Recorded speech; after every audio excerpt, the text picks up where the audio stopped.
My guest today is Michael Wolff, a renowned jazz pianist, composer, and band leader known for his virtuoso performances and innovative style.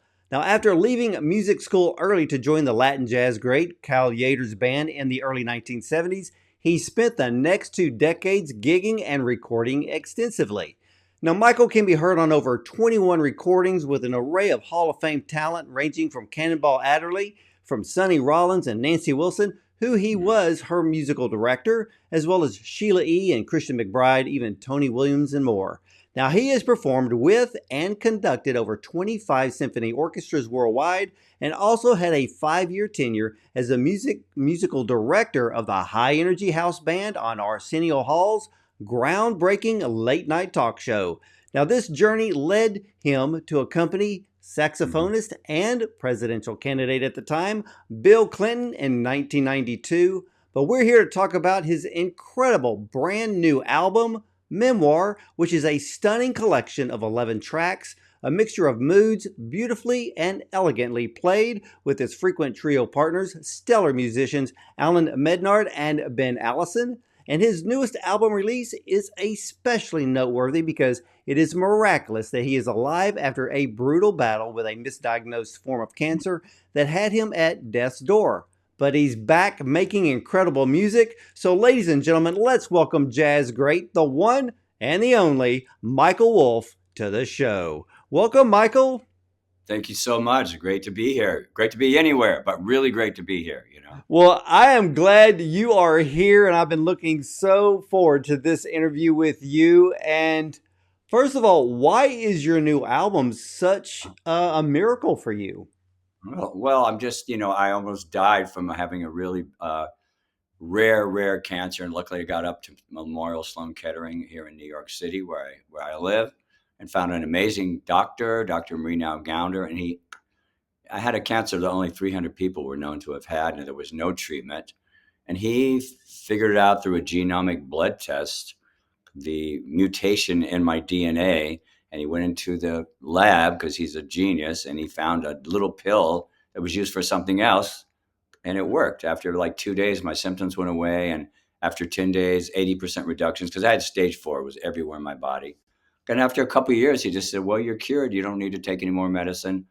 I was going back once a year for checkups. And then recently he just said, you don't even need to come back, man. It's not coming back. So it was a miracle to be here. So I wrote a book called On That Note a couple of years ago, which is about my whole life, not just about cancer, but there's a nice, painful chapter about it. But I wrote about, growing up in the South and moving to Berkeley, California in the 60s. I was in Berkeley in the 60s. And then, my whole life playing with great musicians and, all the stuff that I did. So when I did this album, I thought, it's really, I've been just so in touch with my past and so in touch with all these different experiences I've had in music.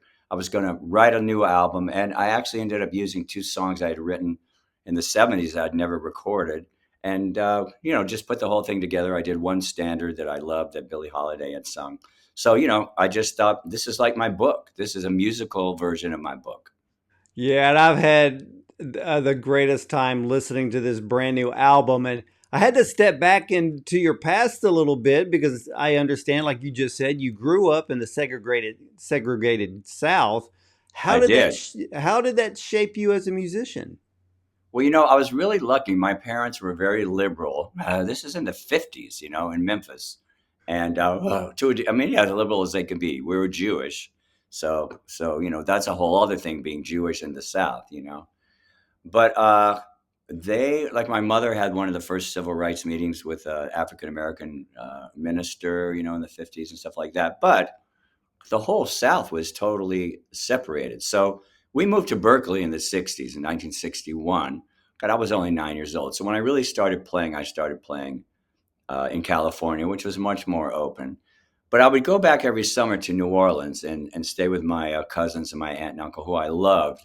And I began playing there with all these great musicians, mostly African-American, but white too, But it was just, I could tell that this was such a separated society, such a segregated society, that I was going off with my idols, who were a lot of them Black musicians, Miles Davis, Cannonball Adderley, Sonny Rollins, and then this guy Earl Turbington and his brother Willie T in New Orleans, and I was doing all kind of record dates, at 15 or 16 years old, and then coming back to this very middle class white Jewish world, and it was difficult. They had never, they weren't. I wouldn't think they're racist, but they just lived in this world where everybody was separate, and I was straddling both worlds. So it was. I love the music. I love the music that's created by African Americans. That's the music that I love. I love the blues, and so I think growing up in the South, I was exposed to that. But being in those two worlds, it was kind of mind blowing. Yeah, you had it's almost like you had, I would almost want to call it an Elvis experience because, he hung out with all the African Americans and that's where he got his groove from. That's where he got some of the Yeah. songs from. And, a lot of our, and this, I mean, the much Mhm. of our music is really pulled from gospel and blues. And from there, it's been birthed into possibly jazz and rock and pop. So we know where the roots are. And a lot of it has to do with Memphis, New Orleans, Chicago, and of course, parts of New York. That has given us beautiful music over the decades. And I just love that story and learning. Who were some of your favorites back then? Well, when I was growing up, my really young in Memphis, like 6 years old, my father, who was he was from Indianola, Mississippi, which is a tiny little town in the Delta, man. Talk about racism, it was seriously segregated, and there was horrible stuff going on. But my father loved the music of black people. He would go around and listen outside of the churches, the gospel churches, and if I remember he was saying when he was a little boy, I think it was Duke Ellington came to the area and played. And of course, all those bands had to play one white concert and one black, concert for the white people and a separate concert for the black people. So the white people wouldn't let him in, but the black people snuck him in so he could hear Ellington and Basie and all the bands that came through. So that was the music that he grew up loving. So he grew up having an affinity with African American people. And so, it was just that's really how I came up, listening to that music. I listened to what he loved, which was George Shearing, Oscar Peterson, Ray Charles, and Count Basie. Those were his favorites. And he would sit me on his lap in his rocking chair and he would play the records and he would tell me what was going on in the music. He says, well, the trumpet's doing that and they're going to go to this other section. He was really smart about it, even though he wasn't a professional musician. That's really what got me into it. And I would imagine when I was a kid, I was in those records playing with those guys. So Oh, those are my early people. And then when I became a teenager and we were in California, my idols were Miles Davis and Cannonball Adderley. Absolutely. Those are my favorites. I So, I, I love that because I've been to Greenville, Mississippi, and I right. swear, even to this day, time has forgotten that place. You walk in Oh, there and you swear you're back 40, 50 years ago. definitely. That's what my wife used to say. We'd go visit. She'd go, "You got to set your clock back to the '50s." I went to Greenville is only very close to Indianola and Leland, where my other relatives are from, and I did have relatives in Greenville that owned a store there, and I remember, about 10 years ago, they have a blues festival in Greenville every year. So I went with one of my cousins who lives in Cleveland now, but he's from there too, and we went and listened and I met some of the musicians and their lives were, you're right. It was like these black guys were living like it was the '50s, man. One guy was a harmonica player, was fantastic. He said, yeah, but I only got a couple harmonicas. I go, why? I said, I can't afford them. I go, give me your address. And I came back to New York and I bought him all the different keys and I mailed them to him. And I hope he got them. I never heard back. But, they were living, it was like going to the past. The downtowns are totally deserted. Mhm. Not like, well, not like the past. When I was a kid, the downtowns were kind of thriving. Yeah. But now it's really, really sad. Really sad. Yeah, but it's time You said forgot. It's a time capsule. you're right. It really is. It's like on all sides, it's like going back to the past. It is, and I really loved diving back in to your past and your resume, which is quite a read on its own. And you became the band leader on the Arsenio Hall show You were also a musical director for Nancy Wilson, and of course, you played along with President Clinton. What's your most cherished moment? Well, I'm going to say that the reason I got the Arsenio Hall gig was when I was with Nancy Wilson. He was our opening act a lot of the time. And he was like, one day I'm going to have a talk show and you're going to do the music. I was like, oh, sounds good. I didn't know he was going to do it. So we were in touch we were friends. I'd go out to LA and we'd play basketball and we'd hang out. So when he got this gig, he asked me to do it. So I loved playing with Bill Clinton. He was actually very cool, very nice guy. We did God Bless the Child, that Billie Holiday tune, and then he did Heartbreak Hotel, the Elvis tune. We did those two tunes, I remember. But musically, getting to meet my idol, Miles Davis, I didn't get to play with him. He came on with his own band, and then he invited me to go hear him the next night, and I hung out with him. We became friends. That meant so much to me. And so many jazz musicians like Herbie Hancock, who was my favorite piano player, came on many times. And he would come on, and we would always rehearse in the afternoon. Our show shot at 5:15. We'd get on the stage about 2:15 for a half hour to do the music stuff, or an hour. And always when we were finished and the band would leave, I'd say, Herbie, can you stay for a minute? What did you play on this song? What did you play on this song? I'd just pepper him with questions. So there were so many people. I'll tell you, one of the most memorable performance experiences I had was playing with Al Green. The two of the Bee Gees and Al Green sang some of Al Green's songs, like I'm So Tired to Get Alone and things like that. I was playing Hammond B3 organ, and I just couldn't believe it was happening. There were a lot of experiences like that. Whitney Houston, played with Whitney. So many people. It was great. It was a great experience. Well, I became very good friends. One of my best friends out of that, it was Warren Zevon, the singer-songwriter, and he played with us. So, I met all kinds of musicians, and it was I played every kind of music: country, western, rock and roll, jazz. Yo-Yo Ma came on, Placido Domingo. We're jamming with those guys. It was a musical plethora of all styles and all great musicians. So that was an education in itself. And I was in my mid-30s when I got that job. So, it was great. Yeah, I love Al Green. Oh, yeah. And I've always been a big Bee Gees fan because of the songwriting, but it's the harmony it's off the charts. Well, can you imagine? I'm so in love with you. They're singing what you want to do. And he's going, all right with me. He walked into I was like, wow, this is something, And I got to play B3, which I never really played, but it was exciting. It was exciting. Yeah, my in-laws, they're retired now, but they were evangelists, and he would literally travel with a Hammond B3 and a Leslie. I bet. Yeah. Yeah, they weigh a ton, and you got to get a dolly to move all that stuff. But it's like, no, we're going to bring our own.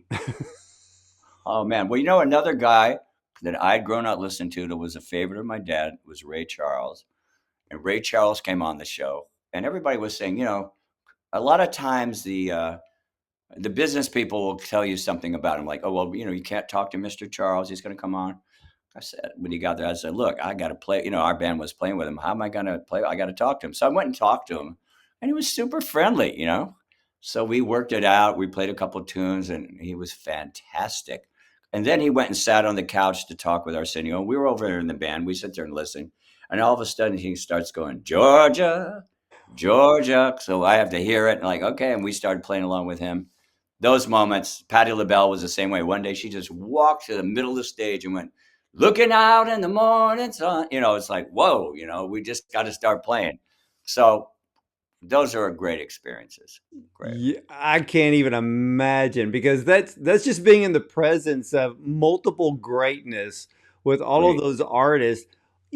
For you being a jazz pianist, what is the greatest bit of, I guess, music lesson that you've ever received from all of those you've played with? Oh, well, I was really good friends with a very, I would say, super influential jazz pianist named Bill Evans, who was around. He's been dead for a long time. He was fantastic, and it was a very technical thing.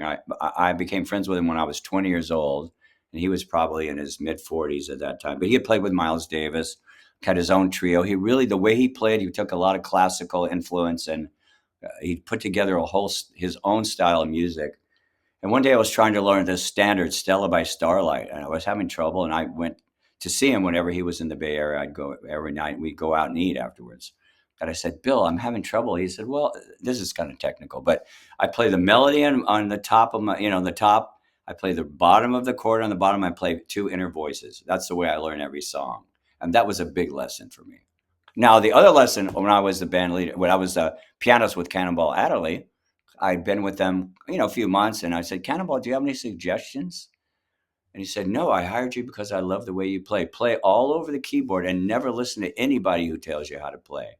So that was good advice. I love that because when I was listening to your, oh no, go ahead, Michael. No, yeah, I was 22 years old, so I was like, well, you know what should I do? And he was like, no, you got it. It was I needed that confidence, Yeah, I mean, when I was listening to your new album, Memoir, and the thing, to me, and I have interviewed so many recording artists, and sometimes we get into the conversation about what's the hardest genre to play, and a lot of them will say, "Oh, jazz," and it's like if you know jazz or know how to play jazz, you can play anything. I think that's true. When I was coming up, I was always into jazz, and I really got serious about it in high school. And my parents had said, if you want to play the piano, you got to play classical music till you're at least 12. I went, okay. And I did it, and had a repertoire. But when I was about 13 or 14, I finally got a jazz piano guy to teach me, a local guy. And it just blew my mind, that I was going to get to practice jazz. So, but sometimes I would get called to do these recordings or gigs and maybe country western music or pop music, and I kind of felt like, oh, I just want to do jazz. And I remember I talked with my father about it, the guy who had grown up during the Depression, Mississippi. And I said, these guys want me to do this music, and I don't really think I want to do it. It's kind of beneath me. He'd go, look, I grew up in the Depression, man. If you're not breaking the law or digging ditches, in my opinion, you should be proud of anything you do to make money. And that really turned me on to like, okay, I'm going to just, any kind of music I get a chance to play, I'm going to play it. So it really did open me up. I think I played every style of music, Latin music, jazz music. Like I was saying, country western. I was in a funk band in high school, a really great funk band, and with the bass player from Sly Stone. Just any music I loved. I loved playing it. Keeping in mind that jazz to me was my favorite. But I have a lot of influences. I got when I was in the 4th or 5th grade, I bought my first record. It was Meet the Beatles. It was $2. So I love the Beatles. I love the Stones. I loved all that music too. So in my new album Memoir, I think there's a lot of influences of a lot of that music, within this format that I'm playing and with a jazz trio. And I did use some electronic percussion on this album, which I'd never done before. That was from an instrument called machina, which a lot of rappers use. And it just has these beats where you can't really tell because we play along with them. So I'm always experimenting. I'm always experimenting. Well, the thing that I noticed, because with this album and with the songs on this album, as I was listening to it, because I've listened to it numerous times, and I was like, there are so many layers. Yeah. Within these songs, because I would hear, like when I talked to Emmett Cohen, he's got that kind of like this big band type sound, and and I cannot think of his first name for the life of me, but I had a wonderful interview with him. His last name's Horsley, and he had this Caribbean jazz fusion type sound, and he's a pianist as well, and so I love listening to all of these different flavors when it comes to jazz. But yours, what I love about this album Memoir, the jazz is so clean, but it's like you could sit there and listen to the different layers and almost pick them all out. The mixture is absolutely incredible. So the songs that you did write, were some of those written during your treatment? Well, I guess my treatment was a long time. I was kind of diagnosed with a different cancer in the beginning, a type of lymphoma. I was treated with that for about a year and a half. treated for that for about a year and a half. And, I may have even had that at the same time as this other one. Nobody's really sure how it worked out. And I got treated, and then on paper, they go, well, you should be cured. And I was getting sicker and sicker and sicker. So that's when I went to Memorial Sloan Kettering, and they found this other thing. So what happened was during that time, my mom had died before, and I inherited a little money. And I thought, I want this money to mean something. I don't want to fritter it away, So I thought, I've never really owned a great piano. So I'm going to try to buy a great piano. But this was before I got sick, and I'd called the guy. I really liked these pianos. I mean, I'm a Yamaha artist now, so I love Yamahas, but this is before. But I love this Hamburg Steinway B piano, which is 7 feet and comes from Germany. There are not many of them in the United States. So I called this guy. I found him online. He's the Steinway B expert, and he has a big warehouse actually in Dallas, outside of Dallas. So he said, "Come on down, man. You can. I'm going to pay for you to fly. We're going to have dinner. You could play every piano, no obligation." I was really excited. Then I got sick and I couldn't do it. So I called him. I said, "Look, man, I can't do it, but I really want one of these pianos." I decided. My wife was encouraging me, and when I was diagnosed with this first cancer, I thought I got to get a therapist because I didn't know how tough it was going to be. So I got this great therapist. And they're all encouraging me, look, you got this little bit of money. Why don't you buy the best piano you can? So anyway, this guy went and found a piano for me. I bought it sight unseen. He said, if you don't like it, I'll give you $10,000 more for it. But I loved it. Steinway, which I have in the other room, Steinway B. And so my wife would say, look, you got to get out. I was in bed for 8 months. I was so sick. I could only go to the doctor. I was up all night with these symptoms of sweating and these things called rigors where I'd shake. I mean, it was bad. I mean, I have a joke. Well, I don't know how it's appreciated in the South, but I would say it's so bad I wouldn't wish it on Trump. That's how bad it was. Yeah, I get how bad that is. So yeah, I'm commonly, So, but I had that piano, and sometimes I would just make myself in my pajamas walk out to the living room and sit down, and I didn't know what I was doing. And I just played, and sometimes I'd just record it. Sometimes I'd play these weird scales. I don't know what was happening. So when I got a little bit better, I was still being treated. I thought, I got to compose some music just in case, And I hired a guy to come over, and he wrote out all my music that I had on all these different programs so I could have it for kind of a legacy. And my son, Alex, who's my younger son, he's 26 now. He's a drummer and an actor, famous actor, Alex Wolff. And so he and I were playing, and we kind of wrote this song. So the first song in this album is called Left Out, that we wrote together.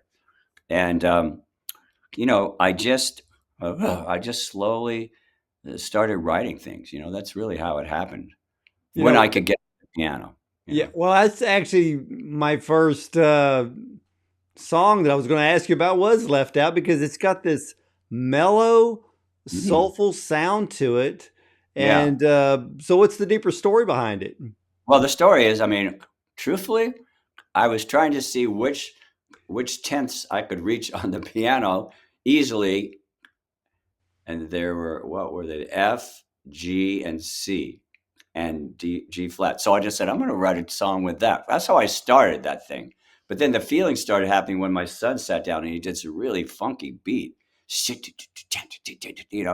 I started going ding dong with the chords, ding. And then we did it, and we would always tape it, and I just started improvising.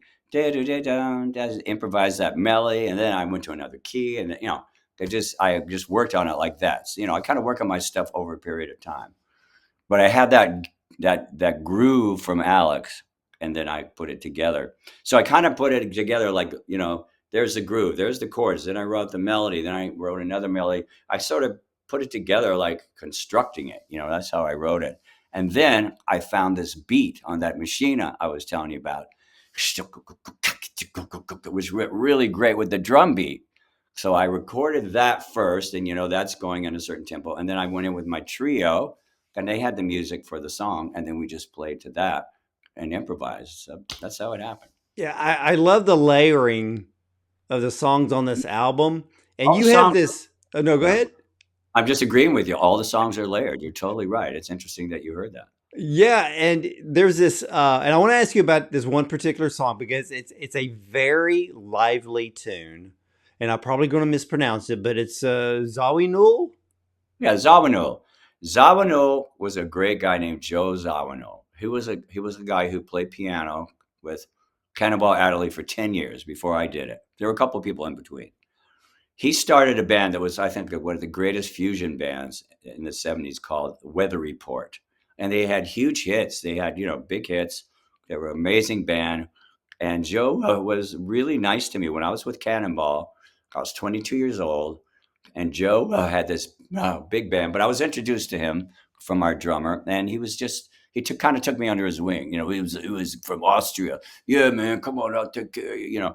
And so when I was playing with Cannonball Adderley's band, it was Cannonball Adderley on sax, his brother Nat Adderley on trumpet, and Walter Booker on bass, and Roy McCurdy on drums. And these guys had been together forever. I mean, Nat and Cannonball had been together growing up, and they were in their 40s at that point. And the rhythm section had been there about 10 years. So I was, you know, really excited. I'm playing with those guys. So when you're a pianist in jazz and you're playing in a band, not only do you get to play your solos, you have to do what's called a comping, which is accompanying or a complementing what the horn is playing, right? The horns are playing. The bass and the drums are playing their thing. And the piano's the middle because I'm playing chords and I'm playing rhythms. So when Nat Adderley would play, I knew exactly what to do. I could just feel it. But when Cannonball played, he was so experimental. We'd be in the key of C, he'd be playing an F sharp. And I didn't quite know what to do, and I didn't want to get in his way. So I called Joe about that. I said, Joe, I know what to do for Nat, but I don't know what to do for Cannon, man. He's playing in these different keys. He goes, well, if you figure it out, let me know. I never figured it out in 10 years. So I finally did just figure it. I just played, and it worked out. But Zawinul was very important to me. And this music he created this world music. He had all these world musicians playing with him from all over the world, from Africa, from Brazil, Latin America. He was just really free, really a fantastic composer. So I was listening one day to one of his pieces called Afternoon. I liked this beat. I thought, I'm going to take that idea and write a piece for Joe. And that's what I did. So I wrote this tune, Zawinul. So the vibe of it, the feeling is a little more of a world vibe. And again, I have this great, amazing trio with Ben Allison on bass and Alan Mednard on drums. So with those guys, I read out the basic thing, and I have 3 sections on this song. The first one is that kind of worldy thing. The second is a very pretty, almost Ravel-like section. And the third section is a bichordal, these 2 kind of chords. I don't know what it's like, but it all goes together. So these guys came over and I give them the music, but I didn't really have a bass line in mind. And what I do he's a great composer, Ben Allison. So we talked about it. He tried some different things. And whenever I play with Alan Mednard, I say, Alan, give me a Mednard beat. Because this guy, I don't need to tell him anything. So we experimented around and he came up with that doubled up beat and the feeling just came together. And then I had a great, great thing that I put with it. It just worked out great. The But, thing, I depend on the musicians. the thing that I loved about the song is I'm sitting there listening to it, and this is like on another song that I liked. I'm going to bring up here in a moment. I was sitting there going, okay, this is a trio, but it's almost like you're listening to 4 different people play their own thing, but there's this synergistic effect where it just blends together. And it's the coolest thing because you can literally sit there and pick out the different parts. And that's why I think that's the reason why I call this jazz album so clean, because you can pick up those details. Well, you know what it's kind of like? If you think about how would I put it? I guess a graph or a puzzle, the way the parts go together, particularly like in funk music, like Sly Stone or James Brown, everybody has a part that they're supposed to play, and it goes perfectly with the other part. It's like one part, if you were just to look at it rhythmically, like the other one's going they just all to go together perfectly. Well, what we're doing, we're improvising, but we're having in our heads to try to listen really hard and have these parts that go together. And that's what we're doing. And that takes years of playing. And all of us, the 3 of us, have played together so long and played with everybody else, and listened to so much music that we're it's a cross between organizing it and having it arranged and being in the moment and letting it go where it does. So, like on that tune, for instance, I solo. We play this 3 sections, but I only solo in the first section. And what I soloed, I had no idea what I was going to do. These guys kept up this amazing rhythm, and they listened to what I was doing, and they kind of followed me. And it's like I kind of like us having this conversation. We know English, we know grammar, but we have our own ways of speaking, and it goes on one subject, and I start saying this, or you say that, and that's how it is. But it's 3 people plus maybe some percussion, so there's a lot going on. I think I think you bring something up that hopefully a lot of people are going to hopefully figure out. It seems like out of all the music genres, jazz is the one when you get a group of people together to play. They may not know exactly what they're going to play, but one guy starts out and another one starts picking it Yeah. up, and everybody joins in, and all of a sudden you've got a jam. And then once it's over, you're like, "Did anybody write that down?" Yeah. Well, that can happen for sure. I mean, we sometimes do that. Yeah, a lot of times we have a structure like we did in this song, uh, Zawano. But I would say the structure is like if you look at a building, and you see it has a nice cement floor and then it has these girders that go up. That's it. We fill in the windows and the floors and the drapes and the furniture. That's what we're doing. Yeah. I That's love what that. that Well, I'm going to ask you about a song on this album that I really like, and it's if I can say this correctly, but Nolo Molo contender. Contendere, and Yeah. I had to look it up because it says the definition is, or the translation is, "I will not contain it." It's so upbeat and lively. What are you trying not to contain? Okay, well, I'll tell you where I got that. First of all, I wrote this in the 70s. This is one of the songs. I had a band in the 70s called Entering Service with my great friend Alex Foster, who's a saxophonist, he's been playing on the Saturday Night Live band for 35 years. But we had this band and we had various great musicians, John Schofield, so many people came through the band. But I wrote this song. I mean, I really wasn't thinking of the title. I was just thinking of the music. Then I thought right at that time, Spiro T. Agnew, who was vice president under Nixon, was busted for some kind of fraud or I don't know, some kind of Tax evasion. Tax evasion. Okay. So he went to court or maybe he made a deal and he pleaded nolo contendere, which means I'm not going to say that I'm innocent, but you're not going to take me to court, whatever. They could let him out.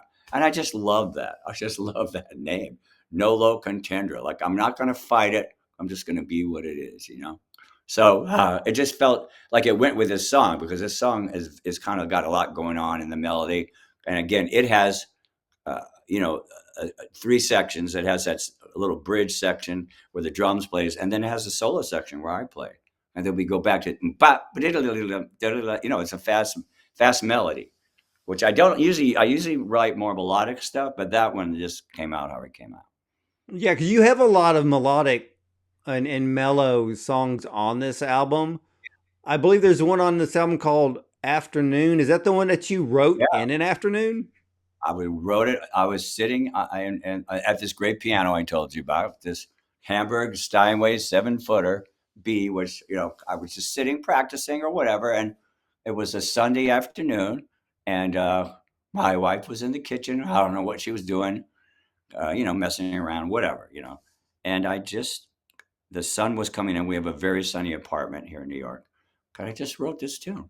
I didn't know I was going to call it Afternoon. I just started writing it, and it kind of had a Brazilian feel, or I don't know. I just wrote that sucker. I wrote it right then. It came to me. Sometimes I did it, and it wasn't. I write on big music paper that's like a big classical score, so I can go put arrows and this goes there. So I wrote it, and then of course over the next few weeks I kept changing little things. But that's how the inspiration came, and I thought, well, it was the afternoon. I'm just going to call it Afternoon. That is so cool because I love stories from songwriters, and and I always love looking at the comparisons of songwriters because a lot of people don't understand that in the studio the Bee Gees would literally write their album on the fly. Yeah. as they were in the studio, which is extremely talented. And then you get someone like Neil Diamond that will say, "Oh no, that one took me 2 months to write." You know, like I Yeah. would get hung up on the chorus and I just couldn't get it right. And you have to sit there and you have to think about it. But some people can do it fast, and then others it takes time to get it right. That's really true. And I think that also I have songs that I've come up with a section and I leave it and come back a year later because I keep ever reading. Oh, well, maybe I could do something like that. And then I have songs like Afternoon that just go. Whoop. It's all different. I don't have a method. I really don't. It's Well, a and, I that's it. That can be a good thing. well, I have to have a feeling. I mean, but like I said, on Left Out, I did it. I was just these are the ones I can play, and all of a sudden it turned into something. But with Afternoon, I got the feeling of the afternoon and those chords, and I just kind of, I always said this, and it's very true. When I'm composing, I have to stay out of the way of the inspiration. It's not like I'm doing it. Now, if I'm doing a movie score, which I've done, the movie's telling me what to do. The director will say, well, I want you to start at this point of the scene. I want this to do this. And I want you to end here. And then I go, okay, well, this movie's got its demands. And then I'm kind of writing to that, which is great. But when I'm just writing for me, it just comes out of the air. And so it's like when I'm playing well too, I'm just watching it. I'm not making it happen.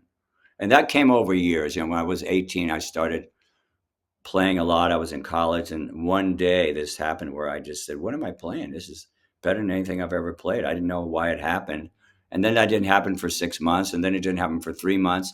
Then it happened every month, and then I got to I could almost do that every night.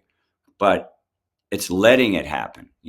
It's like falling in love. You can't make it happen. Well, for you, if you're writing a piece visually, I should say internally visual, what do you see as you're writing? Well, I have a thing called synesthesia. And synesthesia means you have colors for various things. Like as a kid, I thought everybody had it. About 10% of people do. So I had I had colors for every number. I had colors, I still do colors for days of the week, colors for months of the year, and I have colors for the notes. Nobody told them to me. I just saw that. So if I'm in a key, like uh, I wrote a tune not on this album called Goodbye Too Late. It was a really sad tune. It was when my father died, but I put it in a bright key. I put it in A, which to me is a red key because I wanted to counter that. So like Afternoon is in C, which is just kind of a regular pale white notes. I don't know. So I'm kind of thinking color wise a lot. And they say that when you think about harmony, that you're playing the color notes, the ninths and the 13ths, these beautiful color notes. But I actually kind of see the colors of the notes. I was kind of wondering because someone asked John Mayer once almost the same question, and he said, I see colors and shapes when I play. And it's almost like you're already transported in a different world. You may not notice those around you because you're so immersed in playing or writing a song. So I was just kind of wondering with musicians internally, what are they seeing as they're playing? And I yours mean, makes perfect sense. that's a really great question. I mean, for me, in the solar plexus is where I feel the music. And when I was a kid, I was a teenager and we had our upright piano down on the basement. I would just go down there and play. And I would imagine that I was playing. I never played in a real place, but I would imagine, oh, I'm playing in a Carnegie Hall or whatever my idea of it was, or a real studio or something. And I could feel what it would feel like. And I always felt the rhythm and all that in my actual body, in my solar plexus. And I'll tell you an interesting thing. I have colors for all the notes, but F sharp, G flat is a taste in my mouth. That's weird. I love I love it. To me, music's all about the vibe. Yeah. If you feel it, record it, lay it down, write it, make a note of it. And Definitely. but I've got to ask you about the last song on the album called "You've Changed." I kept listening to it and I'm thinking, this song really kind of sounds. It's very fitting, at least the way I interpreted. It's very fitting with the battle that you raged with cancer. So, did the ordeal change you? Absolutely. Well, first of all, I've grown up my whole life with Tourette syndrome, so I have tics and noises and stuff like that. Right, that takes a lot out of you. Oh, when I got sick, I was so sick I didn't have one tick for about 4 years. Oh, my body, there was no room in my body for energy. So when I started to get well, and I really got sick about 10 years ago, and I've really been well about 4 or 5 years. The main thing that changed about me, it made everything, the balance of everything seem different to me. So that I realized, I mean, I probably knew this inside, but I was very conscious of the fact that the most important thing to me are the people that I love, whether it's of course, my children, my two sons, my wife, and all my good friends, and then people, And as much as I love music, that took a little less importance in my life, even though it's not unimportant. And in fact, it made me kind of freer with music because I realized, well, it just doesn't matter. No, it's just music, you know what I mean? Of course, it matters.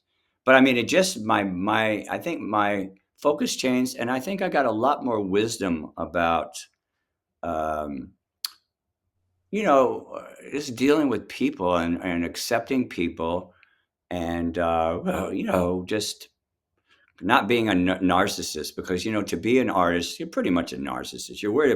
I'm worried about this octave here in the piano. I'm worried about this sound. Oh, this Herbie Hancock thing, or who's going to sing this. There's a lot of worrying about myself or working on myself, which I still practice, of course. But then I realized uh, there's a lot of people out there that I care about and I want to be alive for it. I there was a point when I was so sick.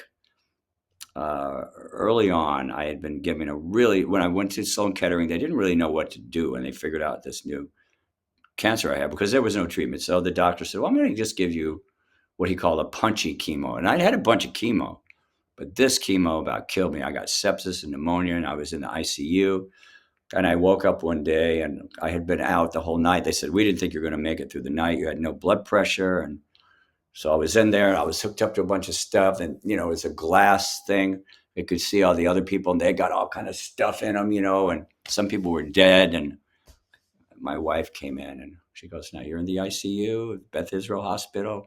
And I was treated at Sloan, but when she said that, the EMT said he's not going to make it until then. We got to go to the closest place. And I ended up being in there 3 weeks. It was awful. I mean, not them. I was just in awful shape. So this doctor comes in, they have ICU doctors. They don't really know you. And he says to my wife, thinking I'm out, do you have a DNR?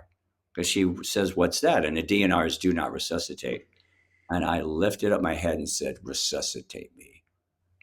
And I thought I was talking loudly, but and I didn't even know I would have that feeling. And my feeling was, I'm not ready to get out of here, man. I'm just not ready, Not that you can control it. When you have bad cancer, I mean, I don't know how much I had to do with it. I just know I wasn't ready, And I actually had experienced kind of dying that night. What do?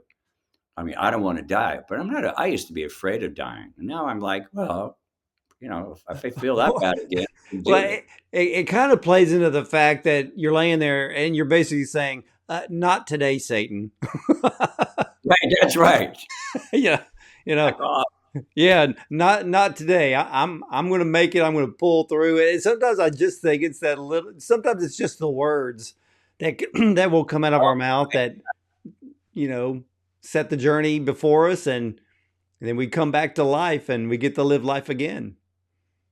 Well, I would lie in that bed. This is before I got to Sloan Kettering, or actually, maybe around that time when I was in bed for 8 months. I mean, so I would think to myself, well, first of all, I watched TV, but I was on so much Percocet and so many drugs, I could barely stay awake.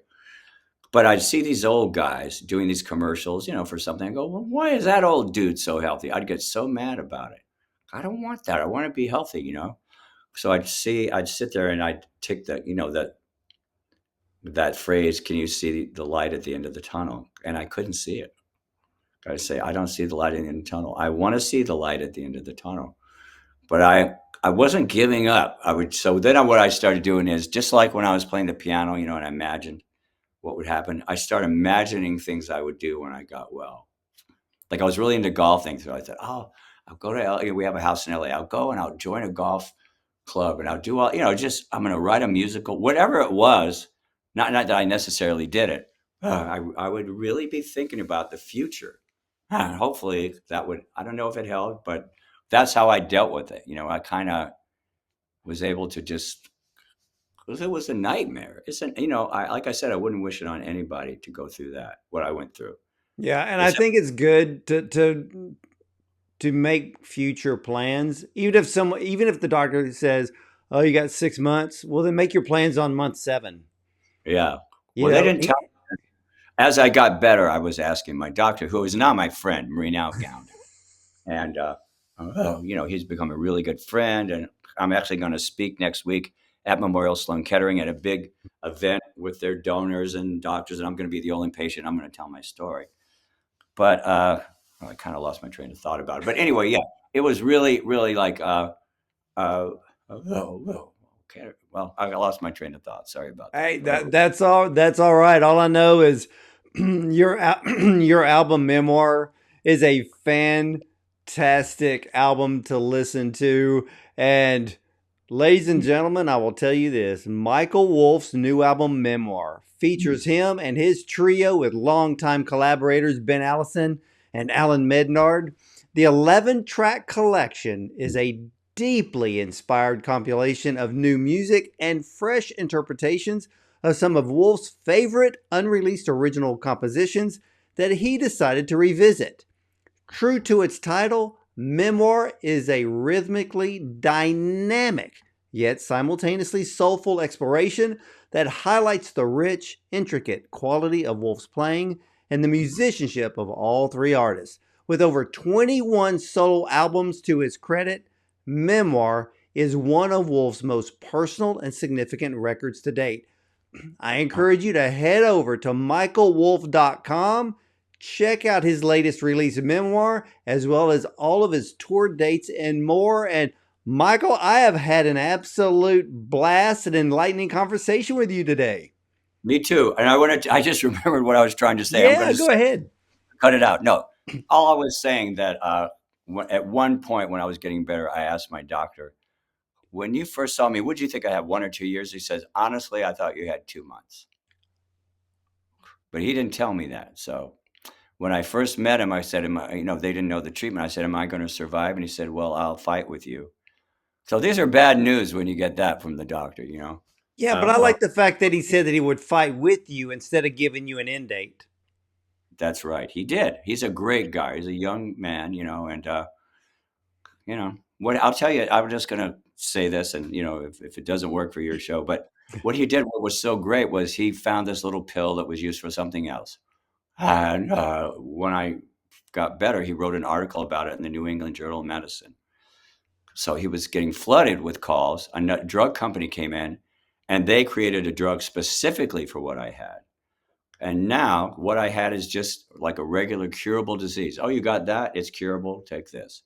So this guy and I, Dr. Gounder and I, went through that thing of, I remember asking him in the beginning, what's the research? And he goes, you're the research.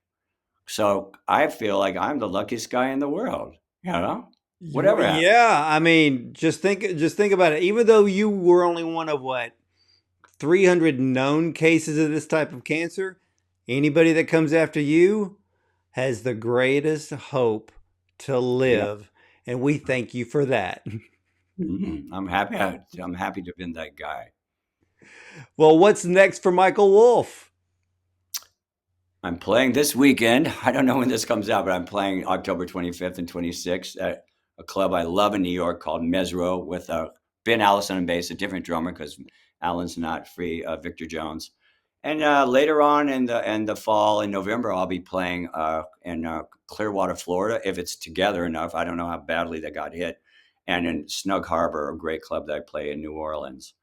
And I'm doing a little more recording. I've already recorded another album, and I'm finishing that up, and I'm doing that. But, I'm going to tell you just the most exciting thing happened. My sons, Nat Wolff and Alex Wolff, they had a band all their lives. They ended up, they were on a TV show called The Naked Brothers Band. They got really famous from that when they were 9 and 6. Now they're 29 and 26.